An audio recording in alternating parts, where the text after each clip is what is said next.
Napatulog na ni Nayumi si Diana pero nakaramdam siya ng uhaw kaya naman lumabas ito ng kwarto.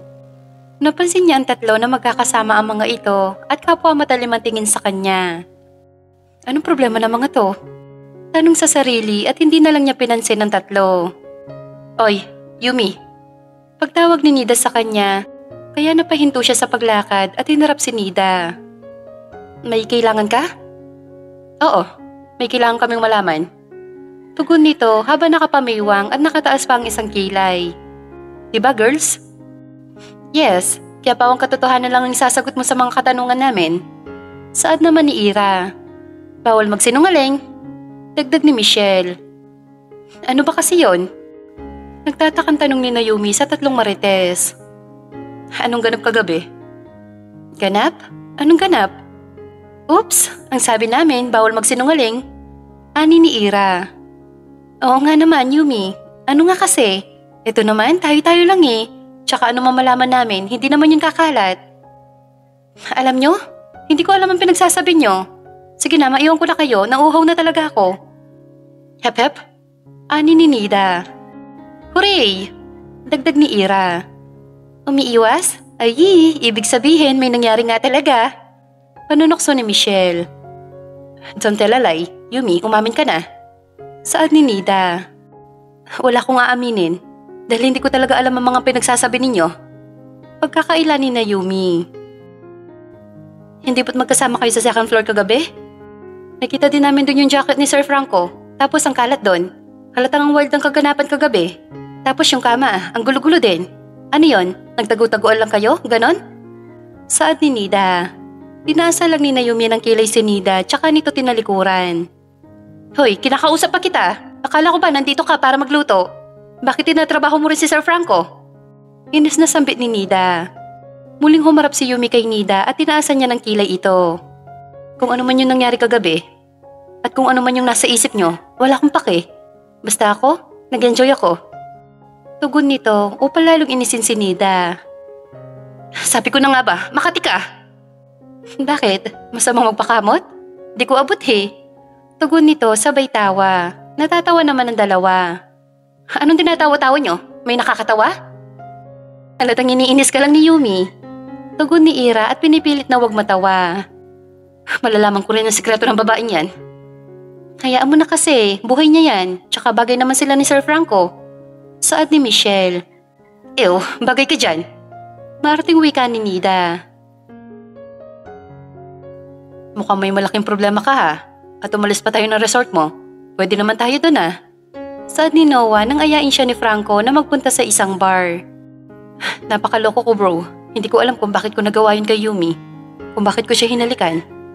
Kwento ni Franco sa kanyang kaibigan. Ano? Yung kusinera nyo? Hinalikan mo? Aba, ang bilis mo ah. Tugon ni Noah tsaka ito tumungga ng sunmig light. Grabe bro. Ako yung gumawa ng dahilan para iwasan niya ako. Pakiramdam ko talaga natakot siya sa akin. Alam mo yung pakiramdam na kapag nakikita niya ako, bigla na lang siyang umiiwas ng tingin. Pati tuloy ako nahihiya na rin. Siyempre naman no, ikaw ba naman halikan ng hindi mo naman jowa?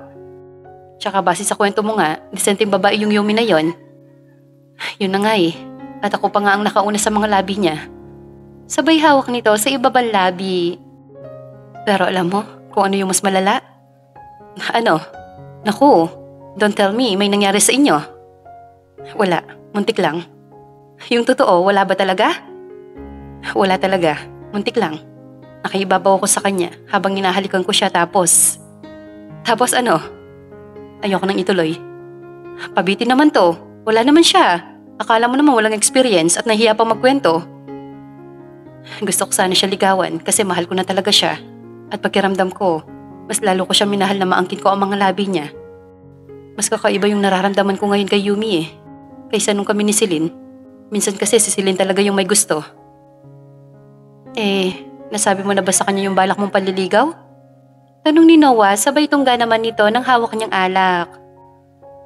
Nasabi ko na sa kanya. Pero hindi niya ako gusto eh. Hindi kami pareho ng nararamdaman. Grabe, may babae pa rin palang tatanggi sa'yo? Gwapo, mayaman, sikat na singer, at higit sa lahat mabuting tao. Napakadaming babae na pinapantasya ka, tapos siya tinanggihan ka? Talagang ganon. Hindi nga ako gusto ng tao eh. O baka naman dahil may anak ka na. Ang sabi niya hindi daw sa ganon. Basta hindi lang daw niya ako gusto. So paano yan? Eh di finish na. Kailangan ipilit ko ang sarili ko sa taong ayaw naman sa akin, di ba? Baka naman nabigla lang. Hinihinay lang kasi. Paramdam mo muna sa kanya na importante siya sa'yo. Na gusto mo talaga siya. Minsan may mga babae talaga na ayaw sa mga lalaking mabilis. Pakiramdam kasi nila para lang silang pinagtitripan eh. Alam mo, may tama ka. Minsan may sense ka rin kausap, no? Yes, of course. Ako pa ba? Buti na lang talaga ako ang pinili mong makausap. Hindi ka nagkamali dyan, bro. Tama, hindi ko apurahin si Naomi na magustuhan din ako. Dahan-dahan lang. Alam mo, may idea ako. Saan ni Noah? Ano naman yon?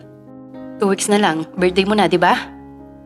Oo, may naiisip akong plano. Basta sa akin na muna yon. Ano namang plano yan? Baka kalokohan yan, ha? Sinasabi ko sa'yo, huwag mo nang ituloy yan. Hindi kasi, basta akong bahala, magtiwala ka lang. Dahil hindi pa rin nakakahanap ng bagong hardinero, ay sila Nida at Ira muna ang nag-ayos ng halaman sa hardin. Sa atin lahat, yung Yumi na yan ang pinakamasarap ang buhay eh. Ani ni Nida habang dinidiligan ang mga halaman. Hindi naman, mahirap din kaya magluto tapos mag-alaga ng bata. Tugon ni Ira. Napapansin ko, lagi mong kinakampihan yung babaeng yon. Akala ko ba tayo magkakampi dito? Baka nakakalimutan mo, tayo ang matagal na magkakasama. Yung babaeng yon, kailan lang? Hindi ko naman siya kinakampihan, Nida. Kung may mas madali kasi ang trabaho dito, si Michelle yon, di ba? Kasi halos si Yumi na ang gumagawa ng trabaho niya. Bida-bida kasi yung Yumi na yan eh. Tignan mo, magugulat ka na lang, tagalaban na din yan. Bakit ba ang init ng dugo mo sa kanya? Wala naman siyang ginagawa sa'yo ah. Basta, naiinis ako sa pagmumukha niya. So, naiinis ka pala sa magaganda? Mas maganda naman ako sa kanya, no? Alam mo, minsan, pinagmasdan ko silang dalawa ni Diana. Parang may pagkakahawig sila. Parang magnanay talaga eh. Ayusin mo na lang yan, Santan, at lumayo-layo ka na sa akin. Inis na sambit ni Nida. Ang sungit mo naman, mabait si Yumi. Try mo din kaya maging mabait sa kanya. Never. Hindi ako magiging mabait sa katulad niya. Bida-bida eh. Epal at sip-sip. Walang problema kay Yumi. Ikaw ang may problema, Nida.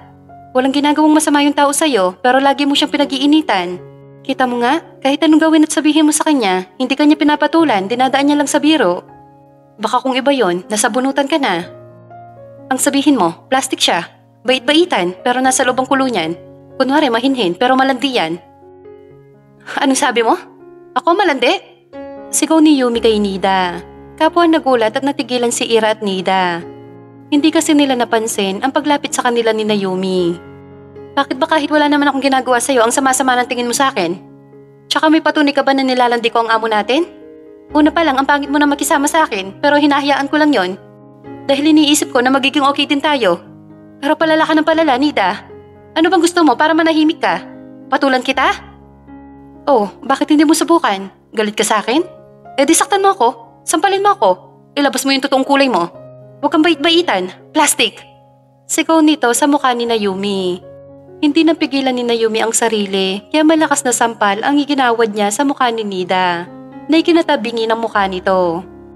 Gaganti sana ng sampal si Nida pero mabilis na natahak ni Yumi ang kanyang buhok at sinabunutan niya ito. Hindi sila maawat ni Ira kaya tumakbo ito sa loob para humingi ng tulong. Patuloy pa rin sa pagsasabunot si Yumi sa kanya. Hawak nila ang buhok ng isa't isa habang nagsasabunutan. Hanggang sa bumagsak na si Nida sa batuhan at pumatong sa kanya si Yumi. Habang sinasampal-sampal niya ang kawawang si Nida. Ganito ba gusto mo, Nida? Ang patulan kita? Pwes, eto na, nangyari na. Nasipa naman ni Nida si Yumi sa hita, kaya nabitawan niya si Nida at ito naman ang umibabaw kay Yumi. At pinagsasampal niya din si Yumi. At dumakma ito ng bato na ipupukpok sana niya kay Yumi. Nida! Sigaw ni Franco kaya nabitawan ni Nida ang hawak na bato at tumayo ito. Naiwan si Yumi na nakahiga sa batuhan. Galit na galit si Franco na tumitig kay Nida. Ano bang ginagawa niyo? Ano to? Bakit kayo nag-aaway? Galit na sigaw ni Franco sa dalawa. Nilingon pa ni Nida si Yumi na ngayon ay bumabangon na habang hawakan na mumula nitong mga pisngi. Sorry sir, pero si Naomi po ang nauna eh. Bigla na lang po niya akong sinampal at sinabunutan. Alam po ni Ira yan, di ba Ira? Pero hindi sumagot si Ira. Natatakot din ito kay Franco. Totoo ba yon, Yumi? Ano ba nangyayari sa'yo? Bakit bigla-bigla ka na lang nananakit? Pinapunta ko sila dito para ayusin ang garden. Kaya anong ginagawa mo dito? Nagpunta lang naman po ako dito para dalhan sila ng merienda. Tapos ganun yung maririnig ko. Sinasabi niya na bida-bida ako, plastic at malandi. Lagi ko po siyang pinagpapasensyahan, sir. Ako na lang po yung umiiwas sa tuwing sinasabihan niya ako ng masasakit na salita. Hindi yan totoo. Depensa ni Nida sa sarili. Sinungaling. Minsan ka na rin narinig ni Sir Franco, di ba? Ipinipilit pa niya na nilalandi kita. Bakit ko naman gagawin yon? Hindi ako ganon, alam mo yan, Sir Franco. Hindi mo pa rin pala tinitigilan si Naomi ha, Nida? Sorry po. Hindi na kayo nahiya, dito pa talaga kayo nag-away. Alam niyo may bata na pwedeng makakita sa inyo. Hindi na kayo bata para mag-away. Hindi ba kayo nahihiya sa sarili niyo? Sorry po. Sabay na sambi nila Nida at Naomi. Ayoko na mauulit to ha? Dahil kapag naulit to, pareho ko yung aalisin sa trabaho. Sir, wag. Pagmamakaawa ni Nida, tahimik naman si Naomi habang nangingilid ang mga luha nito.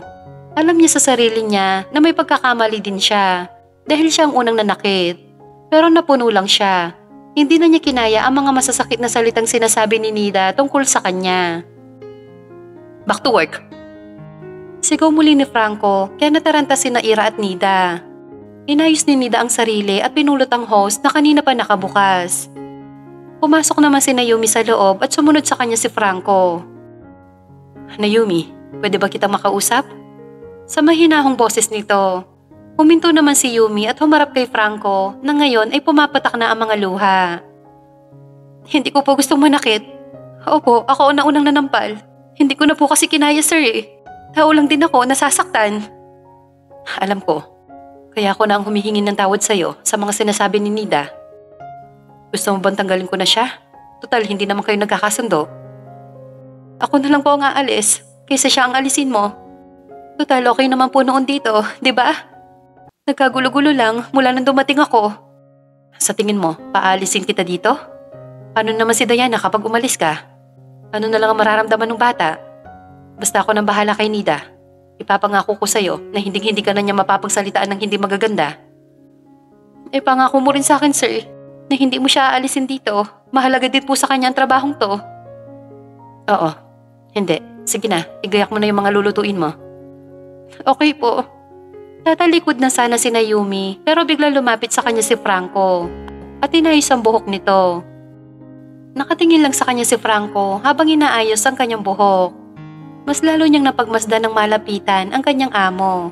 Aminado siyang mas gwapo ito sa malapitan. Napakakinis ng muka at ang tangos ng ilong. Ang mga labi nitong mapupula na minsan nang dumampi sa mga labi niya. At ang makakapal na pilik mata at ang kilay nito na mas nakaka-attract sa mga kababaihan. Thank you po. Saad niya at tuluyan ng tumalikod sa amo. Nanatiling nakatayo si Franco habang nakatanaw kay Naomi. Naabutan ni Naomi si Nida na nasa kusina habang nagtitimpla ito ng kape. Gising ka na pala. Saad ni Naomi pero hindi niya ito pinansin.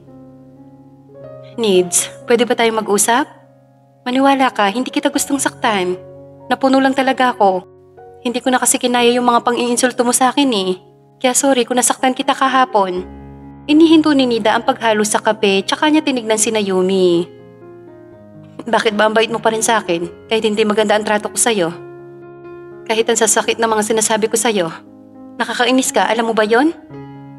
Kinuha naman ni Naomi ang kamay ni Nida at marahang pinisil yon. Dahil naniniwala ako na mabuti ka ding tao. Sorry talaga sa nangyari kahapon ha? Bakit mo kailangan mag-sorry? Ako yung may kasalanan. Ako nga dapat mag-sorry sa'yo eh. Sorry Yumi at salamat ha. Salamat saan? Sinabi sa akin ni Michelle na narinig niya daw na sinabi ni Sir Franco na aalisin na niya ako sa trabaho, na paaalisin na niya ako dito. Pero hindi ka daw pumayag. Ang sabi mo daw kapag pinaalis ako, aalis ka din. Totoo ba yon? Parang hindi naman ganun yung sinabi ni Sir. Ang pagkakatanda ko, ang sabi niya gusto ka na niyang tanggalin. Pero ang sabi ko, ako na lang aalis kaysa ikaw. Total noong wala ako, okay naman kayo dito. Ganon na rin yun. Pero thank you talaga ha. Sabay yakap nito kay Naomi. Sorry din. At gumanti ng yakap si Naomi kay Nida. So ano, okay na tayo? Bati na? Tanong ni Naomi. Pag-iisipan ko. Nakangiti yung tugon ni Nida. Hala, huwag mo nang pag-iisipan. Sige na, okay na tayo ha? Gusto ko kasi, higit pa sa mas okay tayo eh. Friends? Sabay lahat nito ng kamay kay Yumi. Naks, yan ang matagal ko nang hinihintay. Friends? Sabay tanggap niya ng palad ni Nida. Mangiyak-ngiyak naman ang dalawa at muling niyakap ang isa't isa. Napakasaya ko talaga. Anin ni Nida at inayos pa ang buhok ni Naomi. Ako din, sobrang saya ko. O siya, ikaw na mag-abot nito kay Sir Franco ha? Ay, para ba sa kanya yan? Oo naman, kanya to. Ako kasi taga-timpla ng kape nun sa umaga kapag nagising na siya. Sa dating gawin, nasa garden siya. Sige. Sir Franco, nandito na po pala si Sir Noah. Ani ni Jovan at kasunod na nito sila Noah. Bro, pagbati ni Noah. Napatayo naman si Franco na makita sila Noah at Trina. Noah? Yes bro, ako nga. At wala nang iba. Hi Franco. Pagbati ni Trina kay Franco. Salubong naman ang kilay ni Franco na nakatingin sa mga bisita niya. Anong ginagawa niyo dito? Grabe naman, ganyan ka ba talaga mag-entertain ng mga bisita? Pupunta kasi kami sa resort, dinaanan ka na namin. Long time no see, Franco? Sabay lapit ni Trina kay Franco at humalik ito sa pisngi ni Franco dahilan ng pagkairita nito. Long time no see, Trina. Kumusta? Eto, single pa rin. Napaatras si Naomi na makita niya yon. Dala niya ang kape na para sana kay Franco. Oh, who is she? Tanong ni Noah nang matanaw si Naomi. Mabilis na tinignan niyo ni Franco at nakita nga rin niya si Naomi. Pinilit ngumiti ng dalaga sa mga ito at wala siya nagawa kung hindi ang lumapit at ibaba ang kape sa mesa. Bro, siya ba? Siya yung kinukwento mo? Dinilata ni Franco si Noah upang patigilin ito. Ay, ganda. Ikaw yung cook nila, di ba? Opo, ako nga po. Tugon ni Yumi at bumaling ito ng tingin kay Franco. Sir, naikukwento mo pala ako sa kanila? Nasabi ko lang na may bagong cook at ikaw ngayon. Tugon ni Franco. Tumangutang mo naman si Naomi. Gusto niyo din po ng kape? Tanong ng dalaga sa mga bisita. Hindi na, nagkape na kami ni Trina. By the way, siya nga pala si Trina, pinsan ko, ex ni Franco. Nagulat si Naomi at Franco nang sabihin yun ni Noah. Noah, ano ka ba? Pagsuway ni Franco sa kaibigan. Why? Ipinapakilala ko lang naman si Trina kay Naomi Tugod nito. Maarte naman tinapunan ng tingin ni Trina si Naomi at pumapit ito sa braso ni Franco. Palihim namang inaalis ni Franco ang kamay ni Trina na nakahawak sa braso niya. Nice to meet you po. Sige po maiwan ko na po kayo. Magluluto pa po kasi ako Pagpapaalam ni Naomi. Sakto, dito na kami mag-aalmusal. Sige po, wait lang po Tsaka ito umalis sa harapan nila Franco. Grabe, ang laki ng pagkakahawig nila ni Celine. Mas maganda nga sa personal, kahit ang simple lang niya. Saad ni Noah. Oh, laway mo, akin lang siya. Alam ko, kaya nga kami nandito ni Trina Bakit nga ba? At bakit sinabi mong ex ko sa Trina? Parte ito ng plano ko. Ano ka ba? Ang ganda ng timing namin, nandito siya. Tugon ni Noah. Teka, anong plano? Naguguluhan tanong ni Franco. Yung sinabi ko sa'yo nung magkasama tayo sa bar. Ano ba, nakalimutan mo na? Eto yon? Yeah. Umarte ka na lang, Franco. Sakaya mo na lang ang mga sasabihin ni Noah. At bakit ko naman gagawin yon, Trina? Dahil nandito kami ni Trina para pagselosan si Yumi. At doon natin malalaman kung wala nga ba talaga siya nararamdaman sa'yo. Sabi ko naman sa'yo magtiwala ka lang. I got you. Tugon ni Noah. Ang pangit na naisip mong idea. Okay to, maniwala ka lang. Kapag nagselo siya, ibig sabihin may gusto siya sa'yo. Tama si Noah, kaya sumakay ka na lang. Walang nagawa si Franco kung hindi mapakamot na lang sa batok. Bahala nga kayo.